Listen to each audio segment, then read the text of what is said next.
15 अगस्त 1947 एक महान राष्ट्र आजादी के सूरज की नई किरणों से जगमगा उठा। 6 साल पहले हमारा देश आजाद हुआ था और ये है आजादी के 6 साल का शानदार इतिहास। इस इतिहास की एक अमर घटना है भारत के संविधान की रचना। संविधान जो भारतवासियों द्वारा भारतवासियों के लिए बनाया गया।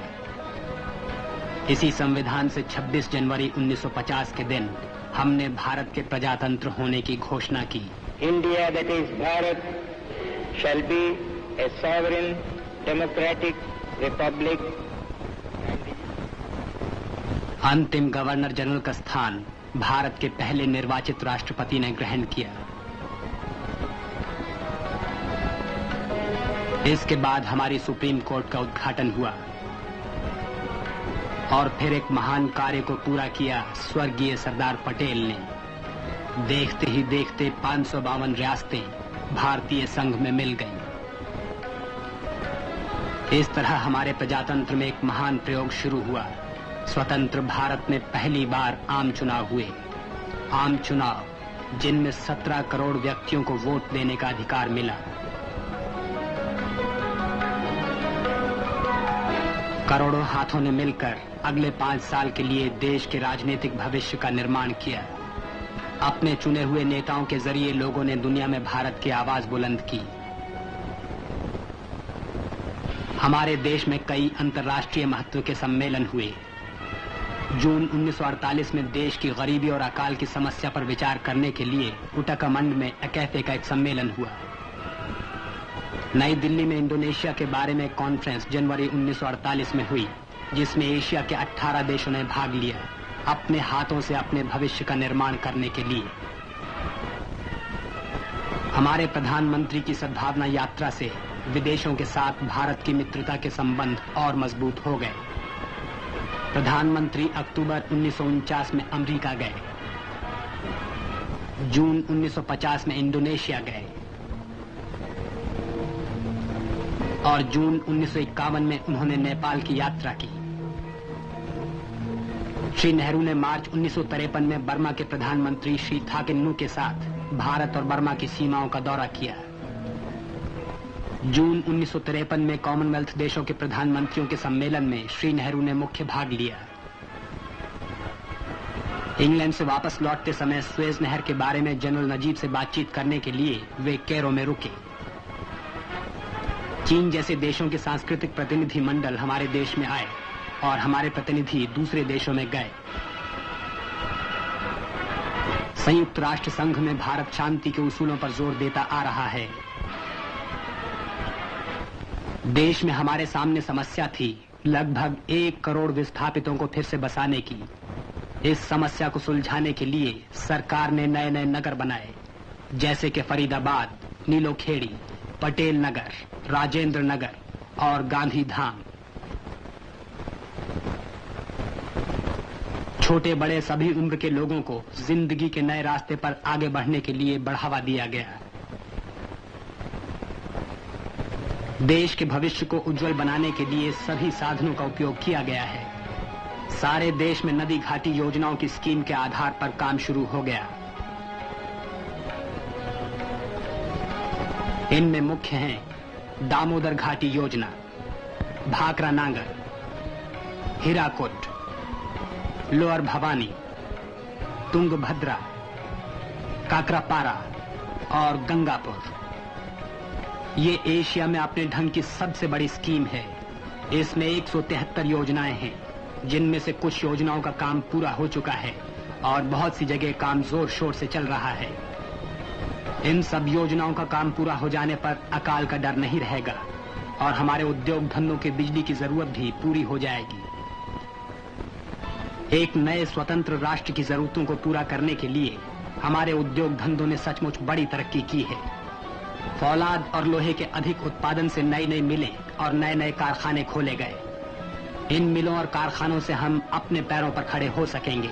हमारा उत्पादन बढ़ता जा रहा है और हम उस पूंजी को बचा रहे हैं जो हमें विदेशों से माल मंगाने पर खर्च करनी पड़ती थी। हमारे देश में हर साल छोटी बड़ी सभी चीजों का उत्पादन बढ़ता जा रहा है। भारत में बनी चीजों का उत्पादन 1947 में 97.5 था और आज 128.7 है। ये हैं देश के वो खास उद्योग जिनमें आजकल तेजी से काम हो रहा है। बिहार में सिंदरी का खाद का कारखाना, त्रावणकोर कोचीन में रेयर अर्थ्स फैक्ट्री, बंगाल में चितरंजन लोकोमोटिव वर्क्स और Hindustan ship building yards.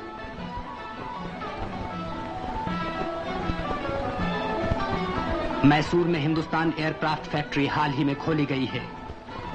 HT-2 नामक ये नए ढंग का ट्रेनर हवाई जहाज यहीं बनाया गया है। वैज्ञानिक शोध का काम भी प्रगति कर रहा है। देश के अलग अलग हिस्सों में 11 राष्ट्रीय प्रयोगशालाएं खोली जा चुकी हैं। इन सब संस्थाओं में हमारे देश के युवक वैज्ञानिकों को शोध कार्य करने की पूरी सुविधा मिलती है।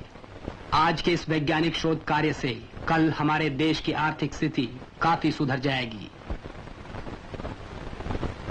हमारी आर्थिक स्थिति मजबूत होती जा रही है, आने जाने के साधनों के विकास से भी। कांडला जैसे बंदरगाहों के बन जाने से नए नए नगर आबाद होंगे। हमारी रेलवे ने सेवा और तरक्की के 100 साल पूरे कर लिए।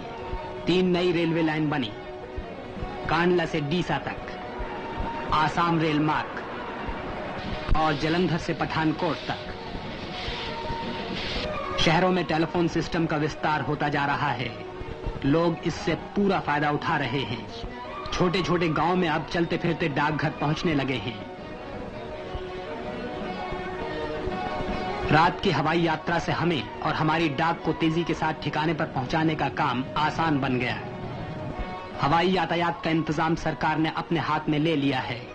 इससे उड़ान की दिशा में तरक्की होगी। शांति या संकट के समय देश की सेवा करने के लिए नेशनल कैडेट कोर की स्थापना की गई। नेशनल कैडेट कोर और प्रादेशिक सेना हमारी दूसरी रक्षा पंक्ति हैं, जिनमें नागरिक भर्ती किए जाते हैं। आजकल लोग इनमें बड़ी दिलचस्पी ले रहे हैं। अधिक अनाज पैदा कर अकाल का मुकाबला करने वाले हमारे जवानों को सरकार पुरस्कार देती है। यहाँ इन्हें ट्रैक्टर दिया जा रहा है। शांति के दूत आचार्य विनोबा भावे के भूदान यज्ञ में अब तक 15 लाख एकड़ जमीन मिल चुकी है। ये जमीन उन लोगों में बांटी जाएगी जिनके पास जमीन नहीं है। अनाज की समस्या को सुलझाने के लिए 5 लाख एकड़ बेकार जमीन का सुधार किया गया है। खेती बाड़ी के नए तरीके अपनाए जा रहे हैं, जैसे कि चावल बोने का जापानी तरीका। इससे अपनी अनाज की जरूरत को हम खुद पूरा कर सकेंगे। प्लानिंग कमीशन के प्रयत्नों से 5 साला योजना बनी और इस महान योजना से सामुदायिक विकास योजनाओं का जन्म हुआ। इन योजनाओं का उद्देश्य है हम अपनी मदद आप करना सीखें। इनसे पैदावार बढ़ेगी, गांव की आर्थिक हालत अच्छी होगी। उद्योग धंधों में लगे हुए कर्मचारियों की भलाई के लिए भी बहुत कुछ किया गया है और बहुत कुछ किया जा रहा है। राष्ट्रीय स्वास्थ्य और बीमा योजनाओं से इन लोगों को काफी सुविधाएं मिल रही हैं। चलते फिरते अस्पताल बीमारियों का हरदम मुकाबला करते रहते हैं। क्षय रोग को रोकने के लिए BCG के टीके लगाए जा रहे हैं। मलेरिया की रोकथाम के लिए भी कोशिशें की गई हैं और वे कामयाब साबित हुई हैं। अनपढ़ लोगों को पढ़ना लिखना सिखाया जा रहा है। बड़ी उम्र के लोगों को पढ़ाने और समाज शिक्षण योजनाओं के काम में बड़ी तरक्की हुई है। इस तरह छोटे बड़े सभी उम्र के और सभी वर्ग के लोग शिक्षा के उजाले में आगे कदम उठा रहे हैं।